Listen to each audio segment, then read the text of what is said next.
Bueno, a ver, ¿cómo describir un poco para también seguir contextualizando cada uno de los compañeros? Santiago es una persona un poquito más grande que los otros tres que estamos acá, es real y hay que decirlo. En materia de lo que estamos hablando sobre los espacios de poder, es un compañero que desde muy joven tuvo la posibilidad, a partir de su militancia social, de ocupar espacios en distintos espacios de gestión, ya sea en su municipio, en la provincia u hoy en la universidad. Y siempre fue una persona muy generosa con el resto de los compañeros que él podía abastecer o acompañar o apoyar. Hoy es secretario en la Universidad Nacional de Lanús. Siempre fue un apoyo para la militancia estudiantil porque es una persona que del otro lado del mostrador, y eso está bueno, incluso para los más grandes que hoy pasaron más temprano y seguirán pasando en el Congreso en distintos momentos. Siempre es bueno tener una persona del otro lado ocupando ese espacio de poder que tenga oreja y sea generoso. Era una de las cosas que Lucas planteaba al principio, y Santiago es una referencia en ese sentido para cualquier militante de cualquier lugar, en su experiencia dentro de la red de secretarías de extensión y la posibilidad de generar cosas diferentes escuchando a los estudiantes. Hoy seguramente va a hablar de algo muy distinto a esto, pero está bueno contextualizar que vamos a tener un compañero acá que tiene y tuvo muchas responsabilidades y siempre fue una persona muy generosa. Ayer estuvo en lo que fue la situación del Congreso, 9 de julio y hasta Constitución, te diría, porque fue una situación muy violenta y bueno, Matías también la describía un poco. Así que bueno, ahora Santiago Hernández.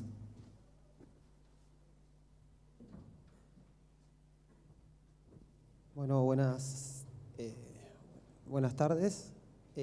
Gracias a los organizadores por la invitación, gracias también a Joaco por la presentación.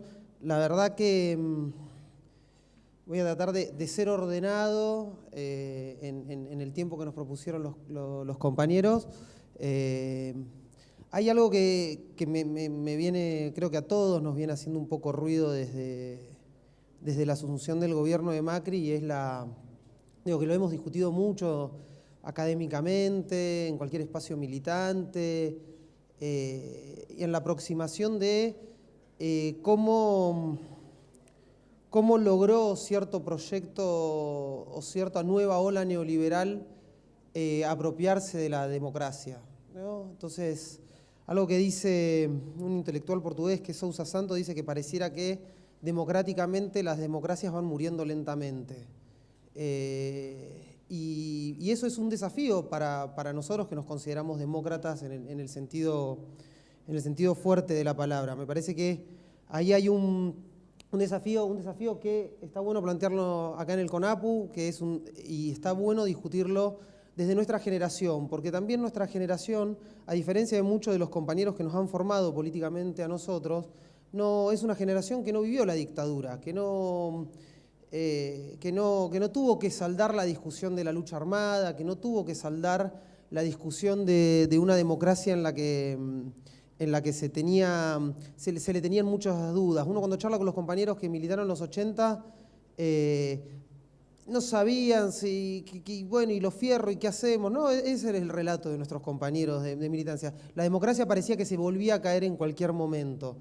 Pero también esta democracia logró cierto funcionamiento del sistema político, pero no es una democracia social, no es una democracia plena, es una democracia donde vemos que día a día o permanentemente tenemos los derechos de miles de compatriotas, sobre todo los que vienen atrás en la fila, que los vemos vulnerados todo el tiempo. Lo vemos acá en las universidades cuando nuestros compañeros tienen que salir a trabajar y dejan de estudiar. Es decir, que lo que vemos es que una democracia que socialmente es muy excluyente. Y tuvimos 12 años importantes de gobierno, pero hay algo que no se transformó en esos 12 años. Entonces, yo quería arrancar para pensar el rol de la juventud, porque también cuando Lucas me decía, bueno, charlemos de la juventud, bueno, la juventud es una categoría compleja también. En la política es un momento de la vida y, como decía recién el Cachi, si vos sos un yupi liberal, ser joven está bueno y manejás bien las redes sociales, está bueno. Pero cuando son jóvenes de otro de otro color, el problema es que son peligrosos, o se los trata como esos joven adulto o adolescente que tiene que estar tutelado. Entonces aparecen los viejos que te dicen, no, anda despacio, no esto, no aquello. Entonces uno empieza a estar, o es peligroso o es tutelado cuando es joven. Entonces el problema no es ser joven, sino qué proyecto de poder uno representa o qué proyecto de poder para las mayorías argentinas uno está tratando de representar. Me parece que, entonces, ahí ya lo joven pasa a un segundo plano y lo que está en discusión es lo que representa cierta juventud transformadora en la Argentina. Entonces, también el título un poco de la charla era Jóvenes, yo sé, me estoy desordenando, prometo ordenarme para el final, pero vamos bien así. Era inserción en el poder. Y ahí también quiero hacer una salvedad.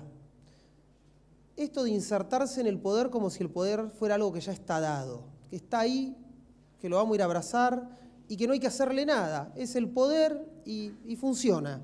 Y en realidad hay un juego doble. Nosotros como jóvenes tenemos que asumir el desafío de disputar el poder realmente existente, pero también de empezar a construir una forma de poder que resuelve esos problemas que decía al principio de los que están más atrás en la fila, que son los de abajo o como los querramos nombrar. El desafío también tiene que ver un poco con, se me baja el micrófono y me escucho, pero el desafío está en hacer esa doble tarea, de disputar el poder que ya existe y de construir poder. Entonces, corremos la cuestión de si somos jóvenes y somos peligrosos. Sí, probablemente tenemos que construir una juventud que sea peligrosa.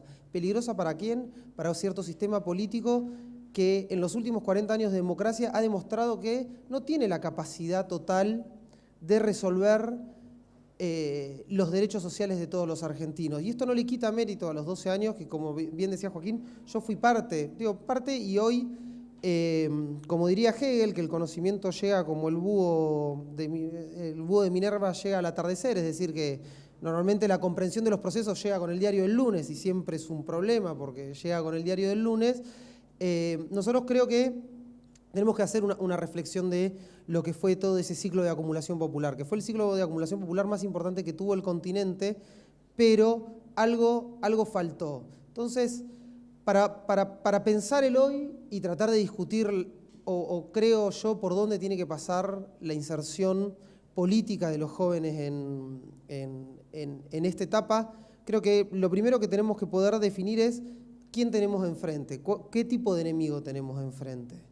Y ese enemigo es una derecha neoliberal, es la banda sobre todo de los financieros de un proyecto de poder que pareciera que están teniendo dificultades para construir un proyecto hegemónico, pero no están teniendo dificultades para restituir su poder de clase. Es decir, no están teniendo dificultades para concentrar mucho poder a favor, se ve en el último presupuesto, se ve en lo que le debemos al FMI, se ven los condicionamientos que va a tener lo que venga en Latinoamérica, ya sea después del gobierno de Temer, del gobierno de Macri y de los distintos gobiernos de la derecha neoliberal en el continente. Entonces, ahí hay un potencial que estos tipos todavía no resolvieron un proyecto hegemónico. Es decir, no están logrando tener un proyecto de sentido total. Han logrado tener un sentido mayoritario que les ha permitido ganar elecciones y hacerse con el poder del Estado, sí,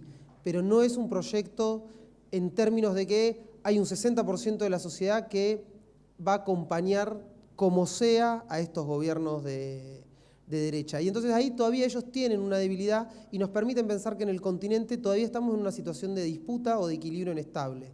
Ni ellos terminan de consolidar su proyecto de poder, ni nosotros terminamos de estar derrotados, ni nosotros todavía tenemos capacidad de empujarlos y acorralarlos. Eso como primer elemento.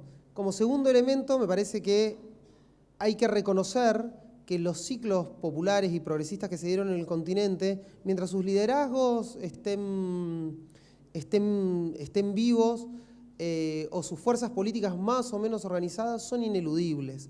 No hay posibilidad de de 2019 sin Cristina en alguna situación. No estoy diciendo que sea candidata, pero sin Cristina como figura apoyando eso alternativo al macrismo.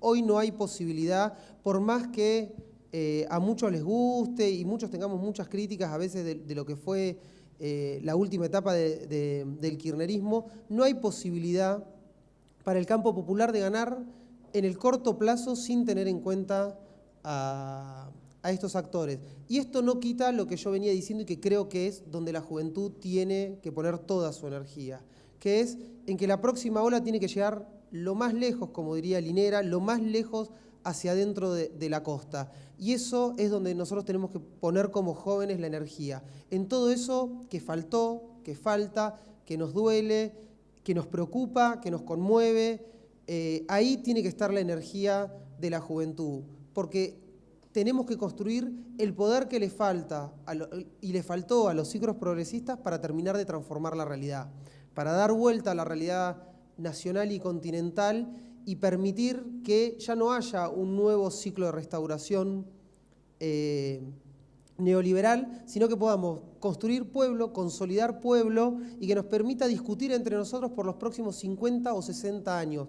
Porque eso es lo que necesitamos en Argentina y en Latinoamérica. No nos tenemos que engañar con esto de que está buena la alternancia entre centro-derecha y centro-izquierda. Nosotros necesitamos 50, 60 años de un ciclo popular que permita consolidar, porque si nosotros vemos lo que sufre la Argentina es porque la oligarquía, fundado el Estado-Nación, tuvo 60 años de Mitres, Sarmientos, Roca, que consolidaron un proyecto oligárquico que les ha permitido sobrevivir hasta hoy. Entonces nosotros lo que necesitamos es 50, 60 años de gobiernos populares en el continente. Y que nos digan, nos van a decir totalitarios, nosotros no estamos diciendo que van a ser gobiernos antidemocráticos, van a ser gobiernos profundamente democráticos, porque también a la democracia liberal hay que fundirla y fundar una democracia de corte popular que incorpore un montón de agendas que hoy no están, porque la democracia viene siendo vaciada y la vienen interpretando mejor los sectores de la derecha. Entonces, yo creo que el desafío que tenemos los jóvenes para insertarnos en el poder no es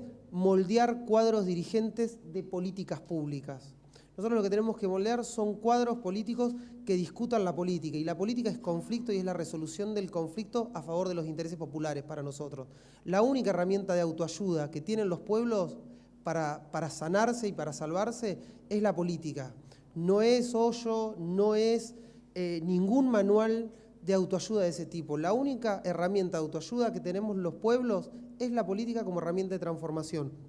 Y ahí nosotros no tenemos que repetir errores de pensar que transformar la realidad es manejar una política pública, y lo digo de tener responsabilidades de gestión hoy, no es tener una política pública y pensar que si yo la hago más participativa estoy construyendo más democracia. No, lo que hay que disputar es la política, y cuando uno disputa la política empieza a discutir los derechos, y cuando empieza a discutir derechos empieza a eliminar privilegios. Y ahí está el desafío, eliminar todo aquello que sean privilegios para construir una democracia que sea la base y la garantía de los derechos del conjunto de las mayorías populares. A mí me parecía que con esto como introducción, y ahora poder debatir un poco entre nosotros, era como un disparador, pero me parece que los jóvenes no nos tenemos que comer la curva de que la política es el cargo, que la política es la foto, que la política es estar al lado de algún dirigente. La política es estar al lado de las necesidades de los sectores populares, es estar al lado de las necesidades de nuestros compañeros en la universidad o en el lugar que nos toque, parecernos a nuestro pueblo, porque hoy mucha de nuestra dirigencia no se parece a nuestro pueblo y nosotros necesitamos tener de vuelta dirigentes que se parezcan a nuestro pueblo, y me parece que pasa por ahí. El rol nuestro tiene que ser con una pata en el barro y la otra en la disputa por el poder, y no tenerle miedo a la disputa por el poder, y saber que la disputa por el poder es conflicto indefectiblemente, y que muchas veces terminamos discutiendo las políticas y nos sacan de la cancha para discutir la política con mayúsculo, la política grande que transforma la realidad y la vida de todos los argentinos. Y me parece que ahí tiene que estar nuestra apuesta. Así que bueno, les agradezco la atención y bueno, seguimos en el debate, ¿no?